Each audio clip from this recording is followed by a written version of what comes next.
You know, when you open up the book of Romans, it's easy to think you're just reading the intro to a letter. But let me tell you, these first 7 verses, there's so much more than that. This isn't just a casual hello. This is a theological overture, a fully compressed symphony of everything the Apostle Paul is about to unpack for us. Just take a second and let that sink in. It is so dense, so powerful. It reads less like the beginning of a letter and more like a clap of thunder. And get this, in the original language, that's all one magnificent, incredibly complex sentence, packed with the entire weight of the Christian faith. So let's be absolutely clear right from the start. Paul is not just saying, hi. He is laying down the entire foundation for what is arguably the most comprehensive explanation of the gospel ever written. Every single word here, every phrase, is chosen with deliberate, divine purpose. And that's really the best way to look at it, isn't it? A musical overture. It introduces every single major theme that we're going to hear later on in the book. It's a masterpiece of theology, all compressed into this one opening statement that perfectly sets the stage for everything that's about to come. Okay, now before we unpack the words any further, we have to remember the setting. Think about where this letter is going. Paul was writing to believers, a mix of Jewish and Gentile folks, right, in the city of Rome.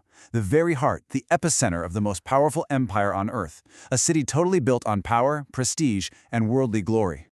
And how does Paul introduce himself to this center of worldly power? Does he list his credentials, his accomplishments? No. He says he is a servant. And the word is even stronger than that. It's a slave of Christ.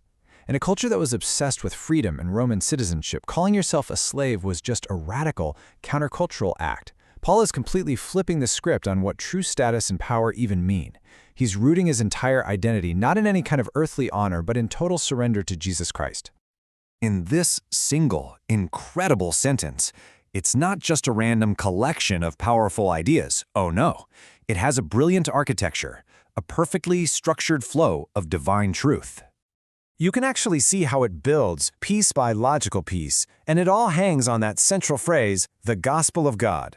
It starts with Paul's own identity in the gospel. Then he tells us the gospel's origin. Hey, this isn't new. It was promised long ago in the scriptures. From there, he reveals the gospel's one true subject, Jesus Christ himself. And that leads to the gospel's result, its incredible scope, its effect on you and me, and finally, the blessing it brings. Each part just flows perfectly into the next. It's an amazing divine blueprint.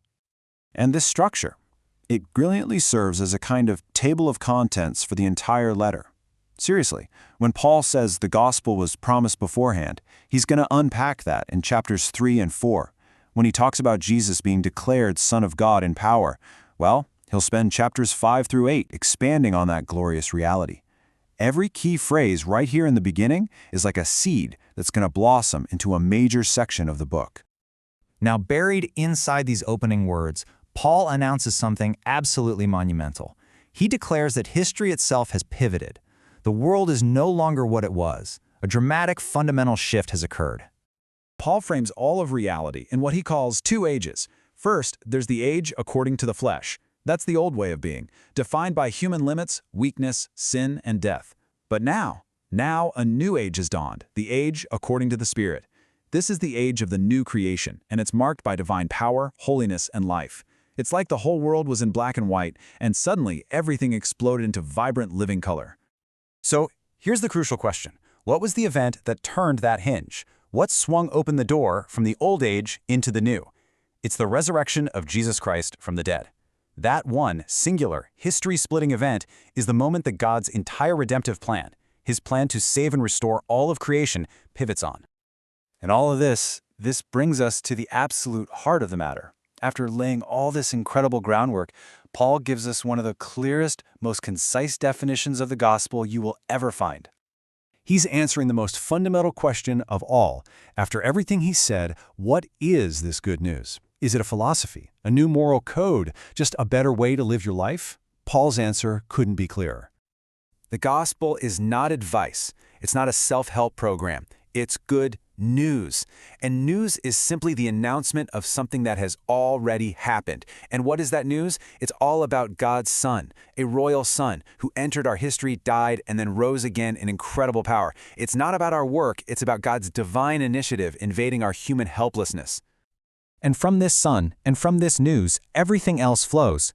Grace, that unearned favor from God, is not something we achieve. It comes directly from Him. Peace, our reconciliation with God, is a result of His work. Our very calling, our purpose, our sense of belonging as people loved by God, it all flows directly from the person and the work of Jesus Christ. So when you pull it all together, you see one undeniable reality. Jesus Christ is the anchor for every single concept Paul has introduced. Paul's identity is anchored in Him, the gospel is all about Him, the mission to the nations, the existence of the church, our calling as believers, God's entire plan for all of history, it all funnels into and is held together by one person, Jesus Christ our Lord. And that is the profound, beautiful truth of this incredible opening. From the very first breath of the book of Romans to its very last word, the message is unchanging. Jesus Christ is not just a part of the story, He is the story.